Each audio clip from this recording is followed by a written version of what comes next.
If one man's passion is another man's poison, and one man's virus is another man's virtue, how does one navigate life, and how does life truly work?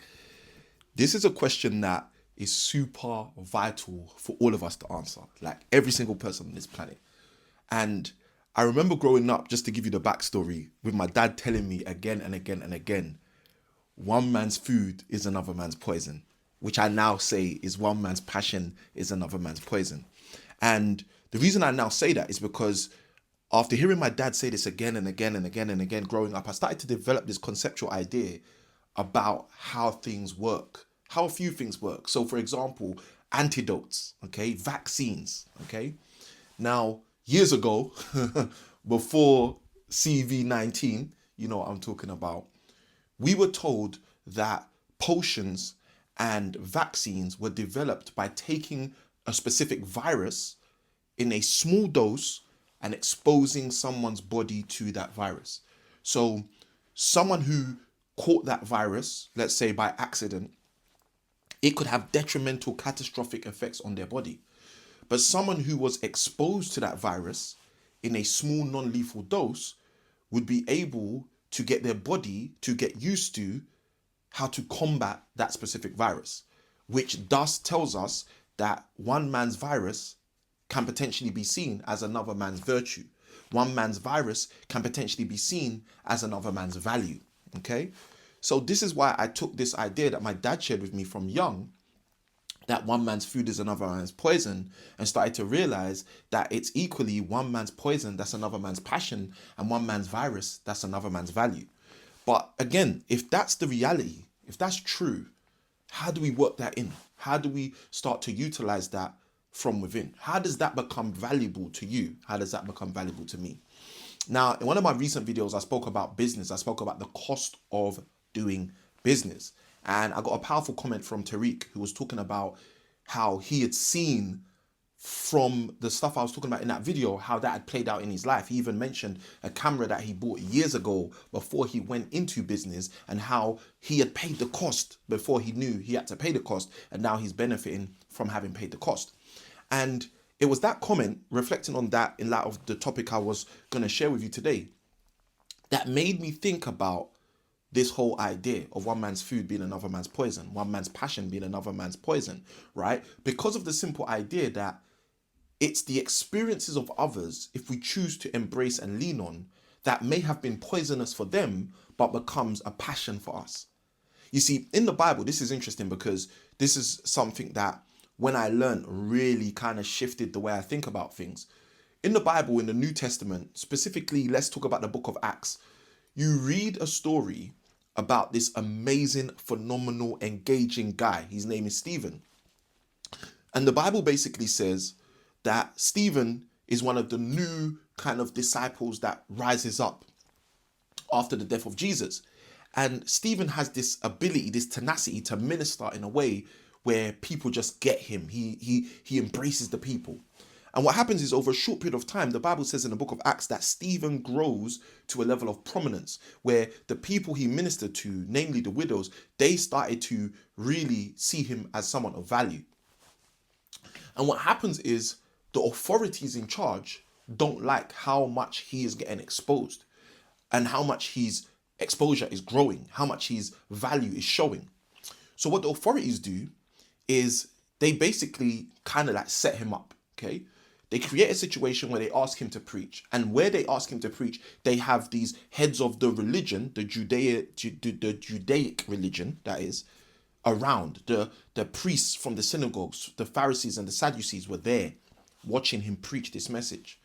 And it was at one point he says something in his message that basically he gets executed. They basically say, you know what? It's enough. This is blasphemy. Let's kill him.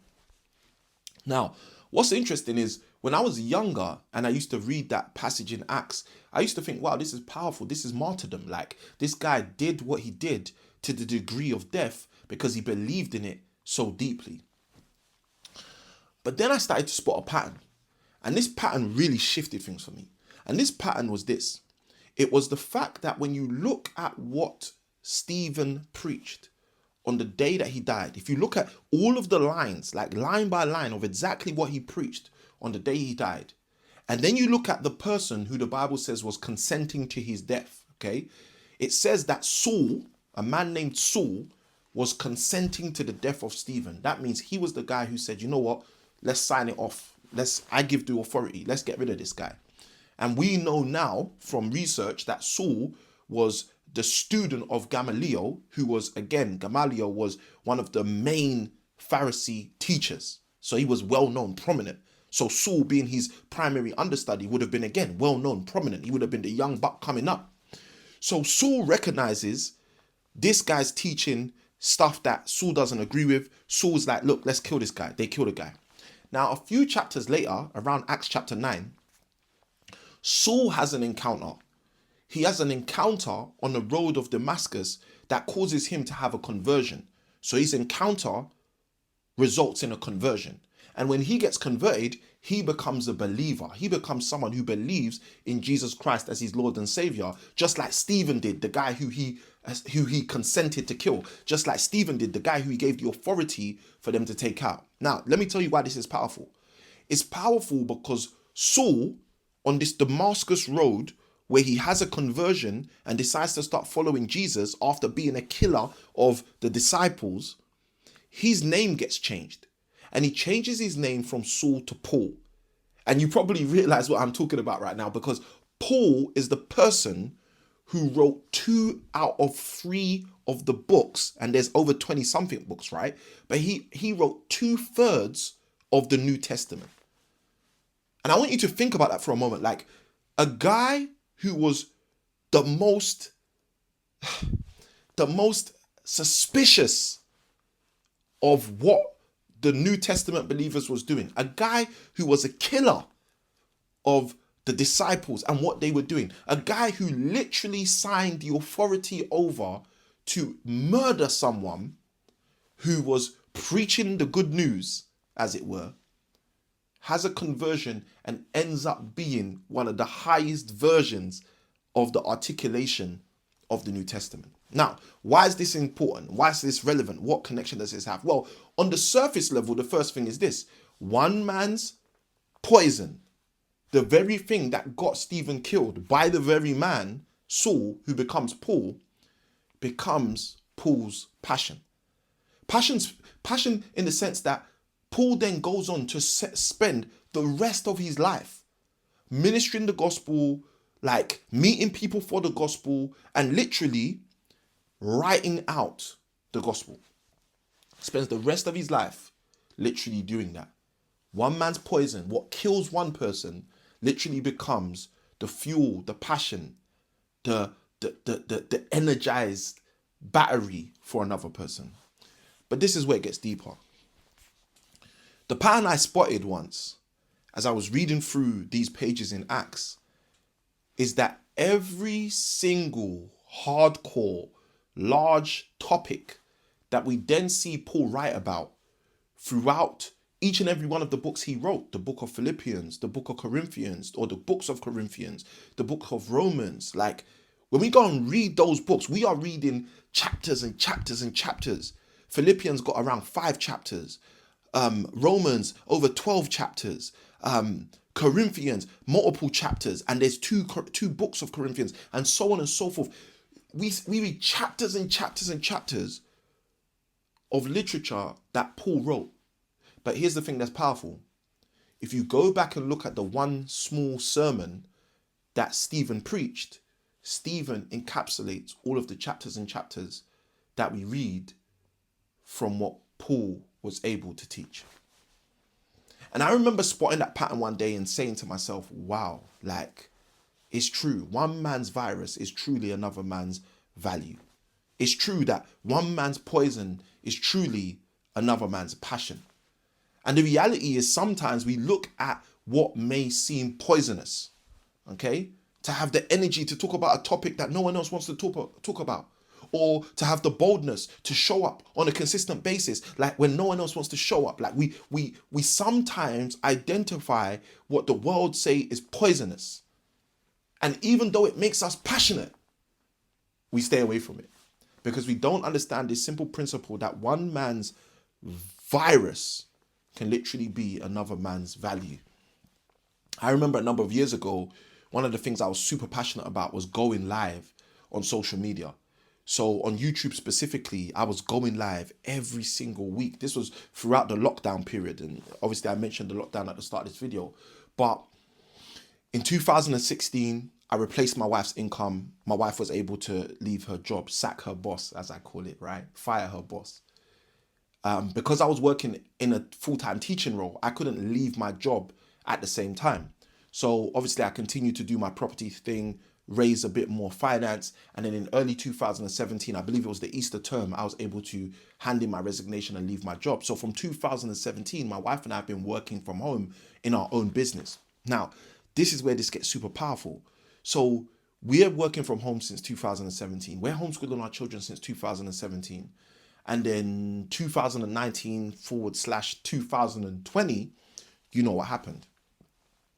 And when the whole world got shut down and the whole world got forced to have to work from home and the whole world got forced to have to homeschool their children, for me and my wife, that was just business as usual. I remember us talking about it to a couple and saying once to them, like, the only thing that felt different for us was that we couldn't take our children horse riding anymore because the stables were closed. But outside of the horse riding, the other activities that we used to do outside of the home were kind of like, all right, cool. But the horse riding was a big thing for us at the time because me and my wife never grew up being taken horse riding. So that was a big thing for us to be able to allow our children to do when they were super young or when they were younger. So 2020 rolls round, lockdown rolls round, whole world shut down, and everyone's being told you've got to work from home, you've got to homeschool your children. We had already been doing that for 3+ years before that happened to the world. So I had this bright idea, okay? And this bright idea was, Samuel, like, the whole world are now being forced to do what you and your wife have already been doing. How can you help people? How can you help people?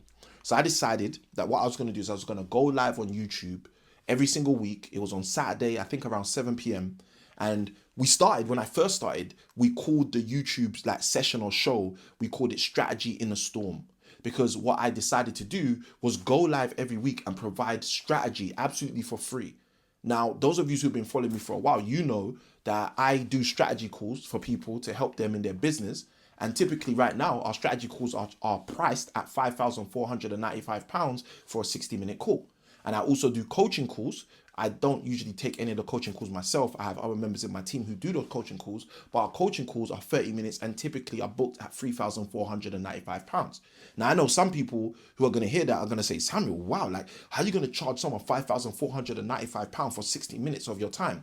The reason why is because in those calls, we typically, at a minimum, show people how to generate an additional £55,000 in their next X amount of time. Usually we set a time period. So it's always within at least the next 12 months.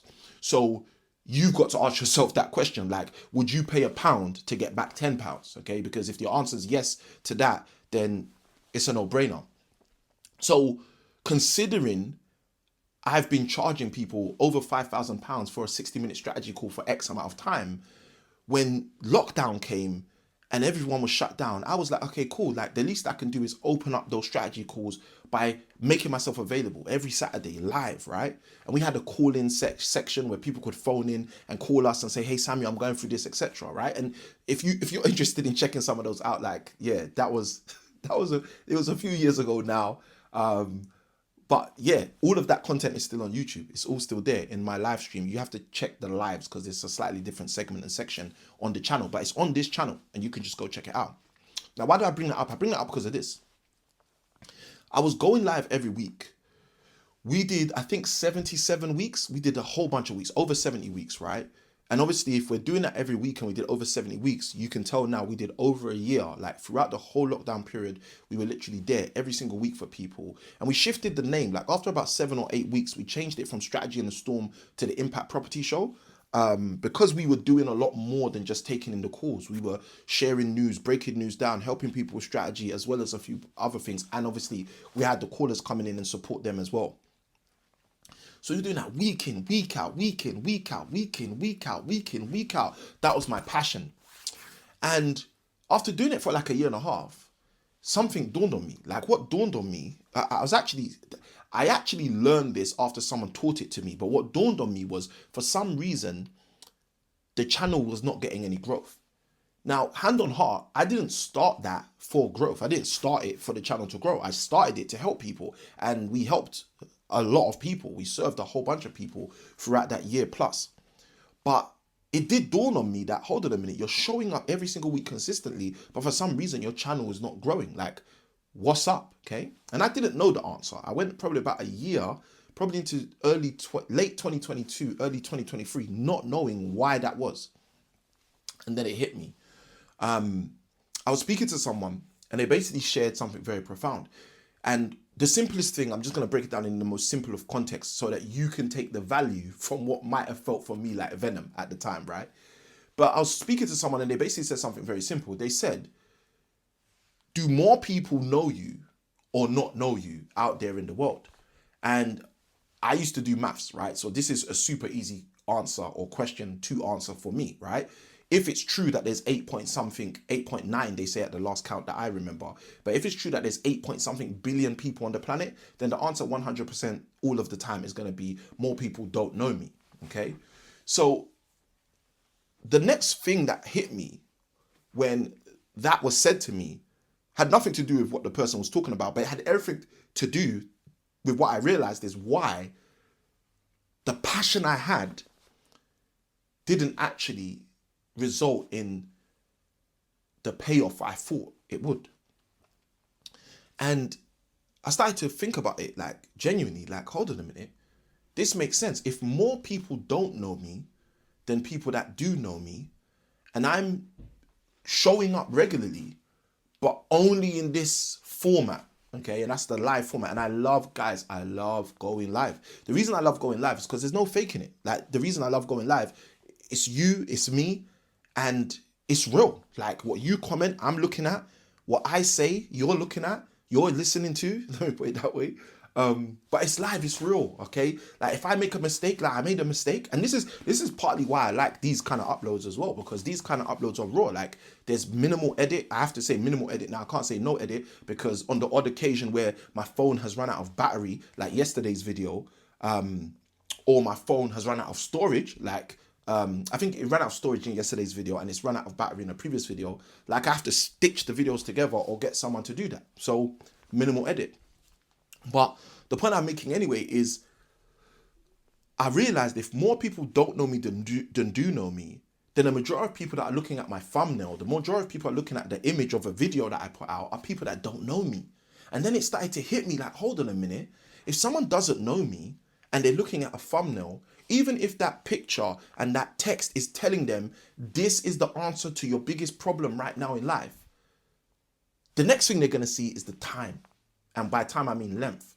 And what I was realizing is all of my live streams, because of how passionate I am about helping people, were 1 hour long, 2 hours long, 2.5 hours long, 3 hours long. You can go back and look at some of those live streams. Some of those live streams were extremely long. I probably did at least a 1 4-hour live stream, if not more. But what I realized is if that is the length of time of the video, even if someone was looking at this video and said, this is the solution to my problem, the moment they would see 3 hours, 4 hours, 2 hours, 1 hour, subconsciously their mind is going to say, that is too long for me to see if you have an answer for me. Okay? And why? Because I'm a stranger to them. Like, I get it. I'm a stranger to them. And what I realized is what I was doing as a passion was actually treating me like poison. I wasn't getting the payoff that I thought I was going to get by going live consistently again and again and again, even though live is real. And the thing that I love right now is we've kind of gone full circle in the world, because now in 2025, 2026 and beyond, we're now seeing that because people have a desire and a passion to have authenticity, like live streamers are now getting the biggest lion's share of the online platform because people want authenticity. So I don't know, like, praise be to God, maybe I can take this as a pat on my shoulder. Maybe I was way before my time, right? In that regard. But I'm kidding. But the reality is this. We can look at things that may seem poisonous at some point and recognize how they can become our passion at another point. There are so many people who have said they've devoted their life to finding the cure for cancer. Why? Because they're taking a poison and saying it's becoming their passion. And as entrepreneurs, our biggest endeavors are to solve the problems of other people. And if our biggest endeavors is to solve the problems of other people, guess what? We become better entrepreneurs when we get microscopic on poisons. And we start to get focused on how we can convert the poison to our clients' payoff so that we can focus on this journey as our passion. And I've just seen, like, time and time again, there's times in my life where I've been focused on things with a passion and then realized, actually, that's poisonous. Instead of actually focusing on things which are poisonous and eliminating the poison for my clients and for people so that they can start to have the adequate payoff, and I can say, you know what, this was my passion. It was my passion to eliminate this poison so these people could get this payoff. And I think as entrepreneurs, yes, it's easy to run away from the things that feel like poison. It's easy to run away from the things that feel like a virus. It's easy to run away from the things that you think are fatal, instead of realizing how the most fatal things over time will become functional things, how the most poisonous things over time will become the most purposeful things, and how the most viral things, in the negative sense, over time will become the most virtuous. And I'll give you an example so you see exactly what I'm talking about clearly. You see, 300 years ago, there was no such thing as an aeroplane.